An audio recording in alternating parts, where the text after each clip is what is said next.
Viggo Mortensen is so good at languages, he once scared people half to death at a London pub when they thought he was a notorious Russian mobster. He's done at least 8 languages in movies, but he never just learns his lines. He throws himself in head first until he becomes Russian or Spanish or Arabic. But what's really crazy is how fluent he is off camera too. He switches between languages like it's nothing.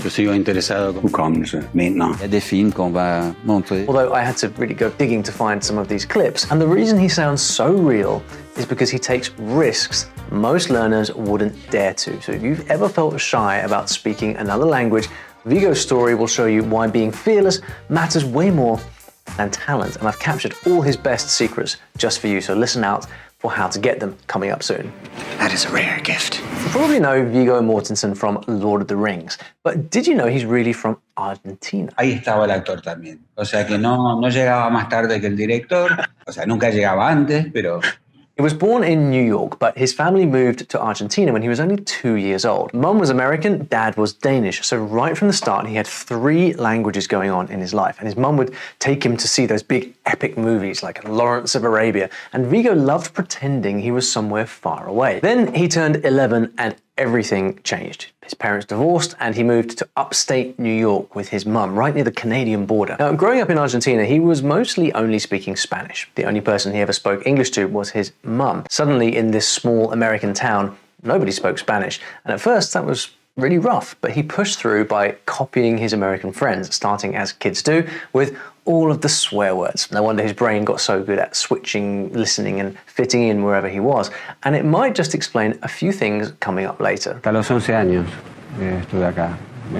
Como decís, es una parte de tu vida, esa primera década que te marca para siempre, no importa dónde sea que hayas nacido, ¿no? When he was only 6 or 7, Viggo started writing in Spanish, little stories about animals, kid stuff. By 15, he was into writing poetry, and he said, I always write in airplanes, in bed, in the bathtub. Cierto es que con o sin un poema para intentar recordar lo vivido, la memoria siempre me traiciona. And he didn't stop. He's got a degree in Spanish and has published entire poetry books. All I've written in Spanish is these little short stories, but I suppose they're kind of cool too. Fast forward a little bit, and that love for Spanish lands him a massive role in a Spanish movie, Alatriste. It's a big historical drama. Pues corre el rumor que el conde de Olivares empieza a teneros aprecio. But there's a catch. See, this soldier character he played was from northern Spain, so Viggo had to lose his Argentine accent. Big differences there, trust me, between Argentina and the north of Spain. And he went all the way in León in Spain to figure out the exact way that northern Spaniards speak. Just walking through towns, sitting in bars, eavesdropping.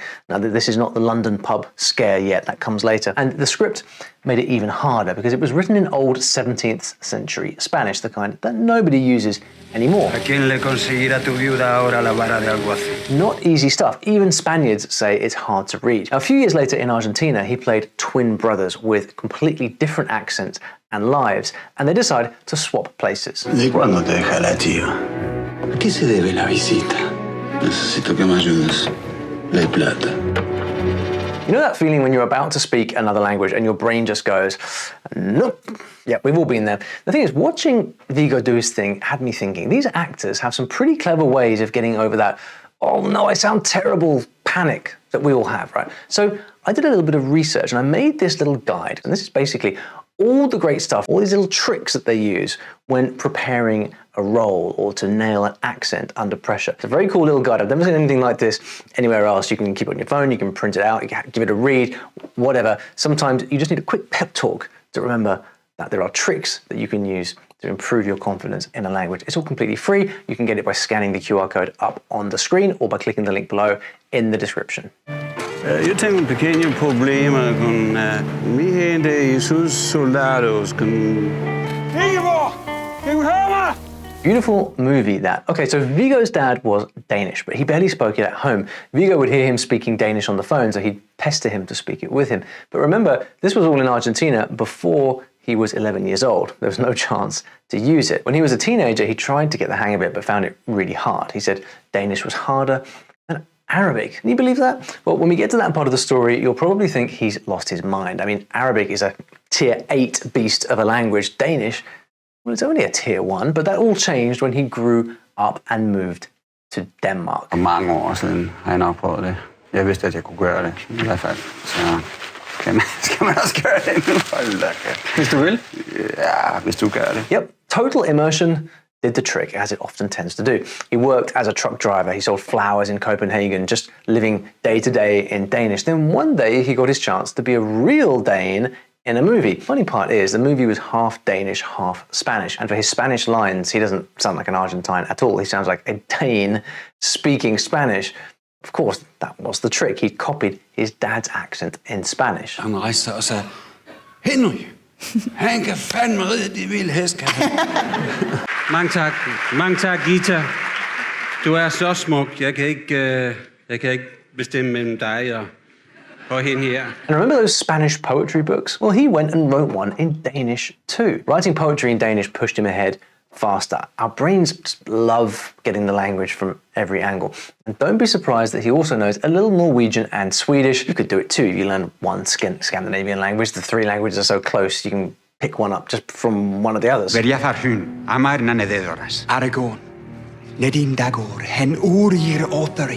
Lord of the Rings, Viggo speaks a made-up language, Elvish. It's a beautiful language actually based on Welsh. And this was actually the first time he had to learn a language purely for a role. But wait, how do you learn a made-up language? Well, you hire a dialect coach who is obsessed and has figured it all out.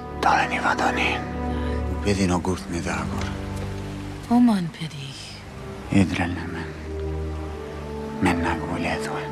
Viggo took this very seriously. He even convinced the director to add more Elvish lines for him, and as you're going to see, adding more foreign lines was becoming a bit of a habit for Viggo. Now, this one is really quite different. For the movie Hidalgo, Viggo learned to speak some Lakota. It's a native language of South Dakota. You following me here? His tutor was a Lakota elder, Sonny Richards, who played the older guy in the wagon at the end of the movie.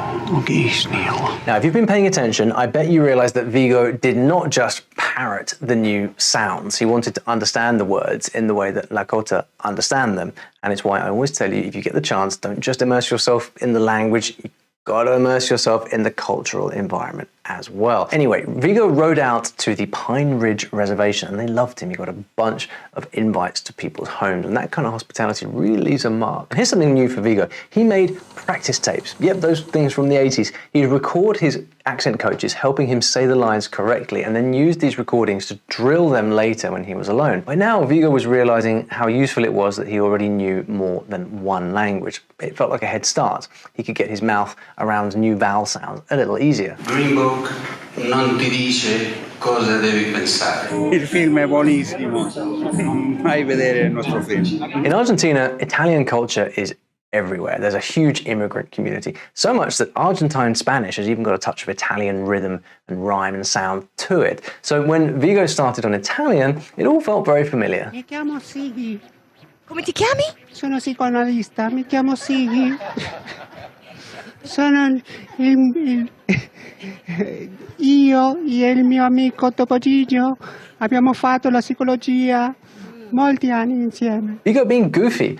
I love it. I saw on his poetry website that he worked in Rome for a while, and that's when he got really good at Italian. He said, I have to admit that I deeply love the musicality of Italian. But it's hard to argue with that, and honestly, Italian is the easiest language on his list, a great one to start with.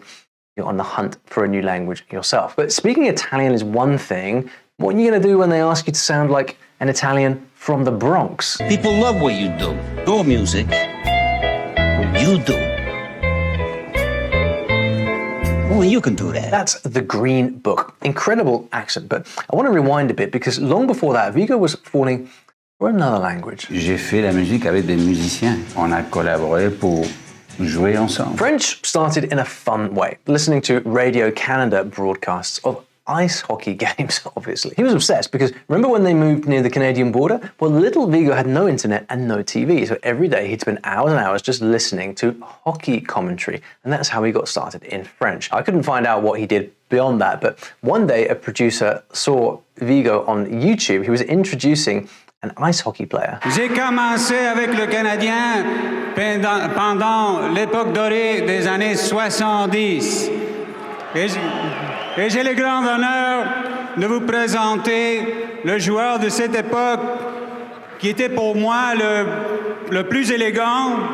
Amazing. Next thing, Viggo gets a call and they say, could you do a whole movie in French? And he says, who knows, but I could try. And he did. And so in Far From Men, he plays a French school teacher. But there was a catch. It wasn't Parisian French or Quebecois. The story was set in Algeria in the 1950s. They speak French there, but with a very different accent that's full of Arabic and Berber words. I thought, okay, I'm speaking like you guys, and you're the French crew.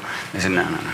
It's too nasal. I go, it's too nasal. Yeah, you're doing that thing that they do over there in North America. Yeah. So Viggo had to unlearn the French he knew and rebuild it from scratch, the pronunciation, the rhythm, the tone, until he sounded like a teacher who'd lived in Algeria for years, not a foreigner faking it. Vous avez tué des hommes qui se rendaient. C'est un crime de guerre.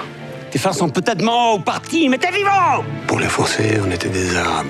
Et maintenant, pour les Arabes, on est des Français. His trick? Well, he listened constantly to how locals pronounced things. Listening is powerful stuff in language learning, and he knows it. And just in case you're wondering, yes, of course, he also learned Arabic while he was at it. I mean, why not? What I didn't realize is that there's all this Arabic.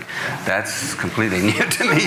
That's going to take some work. Arabic I didn't speak, but I had to learn that, which I enjoyed a lot. I like the sound of it.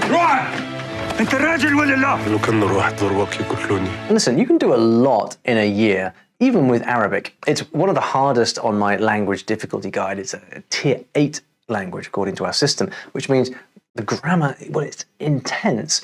And after a year, you know, even when you have a lot of stuff, the grammar is still running rings around you. At least it was for me after a year of learning Arabic myself. And don't ask me how, but he swears it was easier than Danish. Whatever you say, man. Now, the next part is so typical Viggo. At home in Spain, he found himself a language exchange partner from Morocco to help him practice his Arabic lines. And that's always a good idea, by the way. Language exchange is how I learn all of my languages. But wait, he then got him to help translate all his French lines into Arabic, just in case the director suddenly says, hey, let's do this scene in Arabic instead. And remember, he's not fluent. He just commits like crazy. Assalamu alaikum.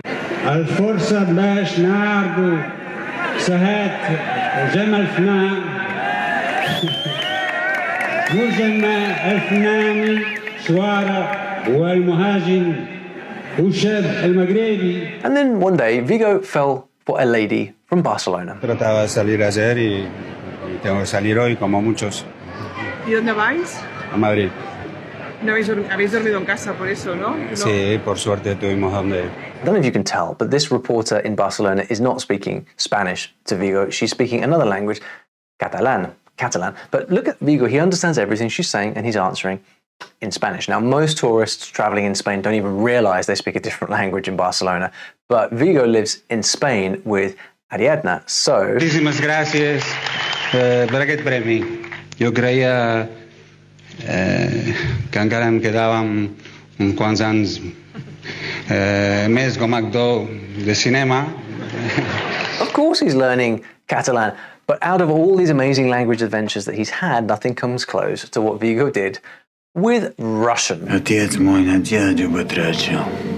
Началось в машине, мне 15 было, когда я начал запчасти продавать. This is so ridiculously impressive. So Viggo gets cast as a bad guy in Eastern Promises. He has to be a notorious Russian mobster. But his character was going to be a little tricky. See, this mobster had learned English in London, which means Viggo had to juggle two things: real Russian dialogue and English lines spoken with a Russian London accent. Forget any of this ever happened. Stay away from people like me. So what did Viggo do? Come on, you already know, right? Of course, he flew to Russia. Of course he flew to Russia. He lived in Moscow, at St. Petersburg, just listening, watching, absorbing. Was this enough? No, it wasn't. He decided to hang out in a real Russian prison. He studied how gangsters moved, what they said, the slang that they use. He wanted these details to be perfect. And when in the hotel I was staying, I had, fortunately there was a satellite channel that was Russian TV that was 24 hours a day, and it'd be like Russian movies, Russian news, sports. I just had that on all the time, so I would just try to stay with that. He researched the Russian mafia to death, right down to prison tattoo codes, and then the body language. Who do you copy if you want to move like a Russian gangster? Well, Viggo's answer to this was Vladimir Putin. So he watched all of Putin's speeches, and then, stop me if you can't keep up, he went and learned all of his English lines in Russian too, just in case they decided to switch languages. In the end, Viggo got his way. More Russian lines. Хватит с него. Слышь. All in all, Viggo spent 6 very intense months studying Russian and getting coached by a native speaker, which brings us back to that pub incident. One day after filming, Viggo walked into a Russian pub in London. He still had the tattoos on, so he orders a drink, he sits down and overheard a couple talking in Russian, so he eavesdropped to see if he could understand them.